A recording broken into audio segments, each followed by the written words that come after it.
Nick, what's the difference between the lead up and the prep for this game, this playoff game, compared to your playoff debut last year? Lead up and difference? Nothing. No.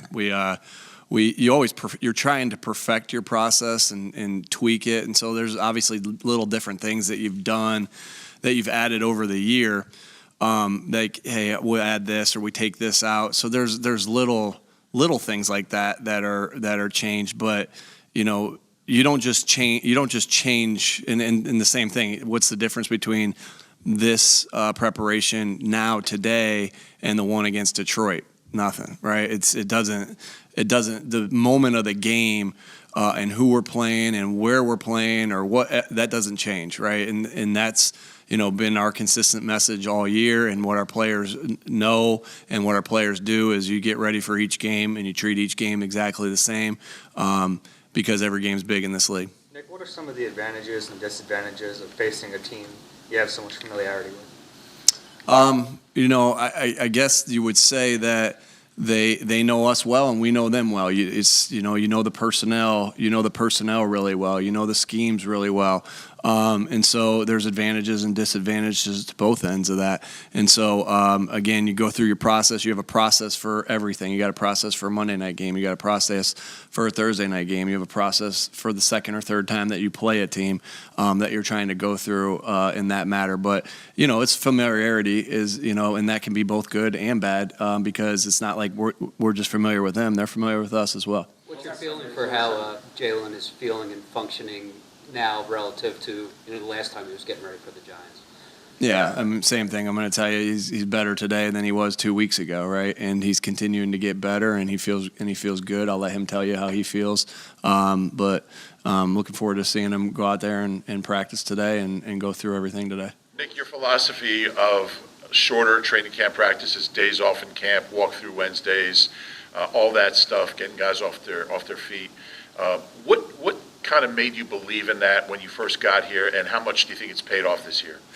Long season, really long season, and you go and you take things that were good at places you've been in the past, and head coaches did things in the past, and you take things that are bad, and you look at your team, and you want to keep these guys healthy. It's a long season. 17 weeks is long, and then obviously when you're playing in the playoffs, it's even longer in the preseason, and so you're trying to do what you can do to keep them healthy while still making sure they're ready physically, making sure they're ready mentally, all those different things. And so, really do like the way we practiced here. Obviously, it's helped us. Now we've had some dings along the way, just like every team, but we feel like we're pretty healthy going into this playoffs, and and that's a tribute to all the people that work to make sure that the play, gave me the information, and I got to make the decision. That's what I feel is best for the team. But all the people that gave me the information that I needed from our trainers and our training staff and our strength staff and our doctors of what could be best for our guys' health and everything. What was Sunday like for you? Did you guys watch the games at home? Were you here? We were here. And then just turning the page, watching that game, and onto the Yeah, we were here. We were preparing. At that point, you have 3 different teams you can get ready for, and we were preparing for the teams, and did a lot of work on the Giants that day. Just so happened to be a lot of work on the Giants that day, and so we guessed right there.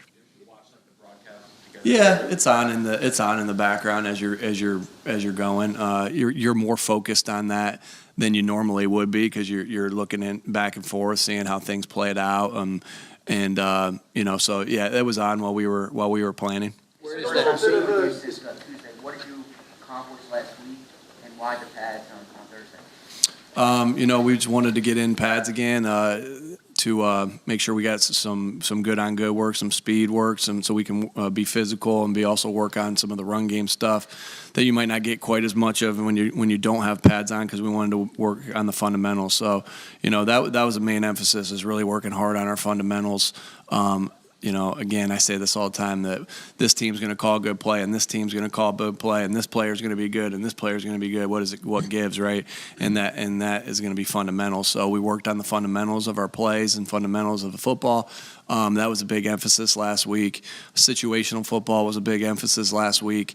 And so those are two big things that we really worked on. And obviously we did a lot of self-scout, just like we did coming off the bye week in the year as well. What'd you make of the way that Wink called the game against the Vikings versus what he had done previously for most of the season in terms of blitzing, not blitzing, a lot of zone? Yeah, I mean, he does what he needs to do to win the football game. I know that's their philosophy. It's all of our philosophies. Do what you got to do to win the football game. So obviously I wasn't in their game plan meetings of saying, hey, this is what the Vikings do on offense and this is how he needs to call it. We noticed how he called it and, just watched it from there. When you go back to your first experience in the playoffs, you said the preparation doesn't change, but what did you learn as a head coach and your staff and in that environment for the first time? Yeah, I mean, maybe that was my first environment as a head coach, but it keeps coming back to the same thing. You don't, just because you're in this moment doesn't mean you change anything about how you go about your business, right? You don't put more emphasis on ball security or taking the ball away, because if you do it now, it wasn't important leading up to it. And so really it just keeps coming back to that. Like, we got good experience of being in the playoffs last year. Obviously it didn't end the way we wanted it to end. But it was my experience with everything last year, really, is like, don't look too far ahead, stay in the moment. And I know that makes for a boring press conference at times. But it truly is like, be in the moment, be where you are.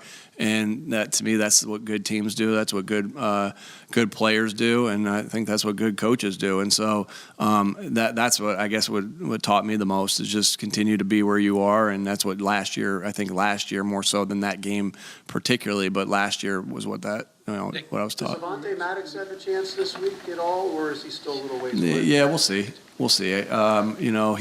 He's still pushing through. He's getting better, but we'll see on him. You guys will get the practice report of everybody at practice. Jalen, do you have to kind of manage him a little bit today, or is he going to be a full go? Yeah, he'll be ready to roll today, full go. And I know Lane has kind of declared himself ready. You have to keep an eye on him, you think? Yeah, you always are going to watch the guys that you want to make sure they're progressing the way they're supposed to, so they're ready to go on Saturday. Nick, that decision. What the Giants looked like on Sunday versus the first time that you played them on December 11th. Do you see any differences the way they're playing? Yeah, there's some different things that they're doing. Obviously, they're good coaches and they got good players, and when you have good coaches, they're going to adapt to what they're doing well. And they had a bye week over the time that we played them, and they've had some time off. They've had time to self-diagnose, and so sure, because those because Wink and Dable and Kafka and Bobby Johnson and Mike Groh, because all those guys I respect a lot, and they're good coaches. They're going to figure out what they're doing well, and they're going to try to repeat that. And so sure, you see some differences in that aspect. Nick, You got to go. Get it out, or you're going to get passed up again. Go. What would have been the decision for Jalen not to throw off That was just our decision to make sure that he's continuing to progress the way we want to. That decision you made to give up the play calling duties, and there are a lot of, I think 3 of the 4 coaches in the Final Four have done the same thing, or that's the way they operate. How freeing has that been for you? And the record's pretty good. Yeah, it helps me manage the game better, in my opinion, and it helps me be involved with the defense. I don't want to look down at my call sheet, and I'm going through and I'm doing that at times, but I want to make sure I'm there with the defense and saying whatever I need to Jonathan or the players, and same thing with special teams. If I need to talk to a ref, if I need to, managing the game's the biggest thing, though. That's my job as the head coach, is to manage the game. And again, everybody does it a little bit differently. I get it. And what works best for us is that I do it this way. And So that, that's where we are. I think we like our process of how we're going. Again, we're always trying to tweak it and make it better, but I got great coaches that I'm able to lean on there, and Shane's doing a great job of calling it. And so, we like the process and the way it's going, and so it's worked out well for us. Two more, please. How would you qualify Daniel Jones as a scrambler? You're new. You're new. Where'd you come from? I just snuck in the back. Okay. How would you qualify? I'm just kidding. How would you qualify Daniel Jones as a scrambler? And how do you prepare? What's the process of preparing your team for someone like that versus someone like Hurts? Yeah. Well, shoot. The good thing is they got a lot of reps versus a guy like Hurts. And so Daniel Jones is dangerous in the pocket. And when he gets out of the pocket, he's really playing really good football. He's continuing to get better. Hats off to him and that coaching staff for allowing that to happen. But that's one thing you always are appreciative of, is that these guys, the 2 practices that we had last week, because Jalen he may not have thrown, but he'd still practice last week. And then, all the training camp practices, all the good versus good periods, they've had to defend a quarterback with that ability to scramble. And so we feel like we got a lot of good reps at it, but, we know also that, that he obviously how dangerous he is and how good we're going to have to be to do the things we need to do to be successful in this game against Daniel. Last one, folks. Going back to you guys watching the Giants-Vikings game, can you just provide a little color, like what room it's in, what coaches you're with, and what it's like when a play happens as you guys are kind of in the midst of prep? Scott Kanicki got us. I was like kind of craving a Pizza Hut stuffed crust pizza, which is I haven't had that in a while. That's not something I get to get at home. So we had that. It was in the offensive staff room. I won't get into that, Howard. Competitive advantage. Yeah, the competitive advantage. The only thing that's negative about doing it in there, maybe I'll have to talk to Pat Dolan, is you can't rewind a play in there. But you should be able to, because you could at home, right? Because you got it on the.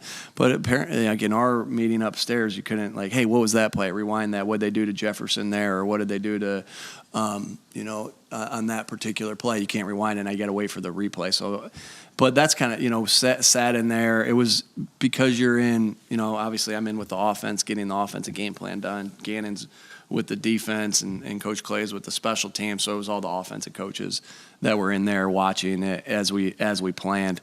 Kevin Petula always turns the volume down, like my mom would, like back in the day, like, hey, well, no, we're working. I'm going to turn this down. I said, turn it back up. Like, so that's something that happened in there. And, that's some good insight. There you go for it. Yeah. Big play that caught your eye? Yeah, but that might be in the game plan this week, so I don't want to talk about it. All right. Thanks, folks. The locker room is Thanks, sir. open at 13.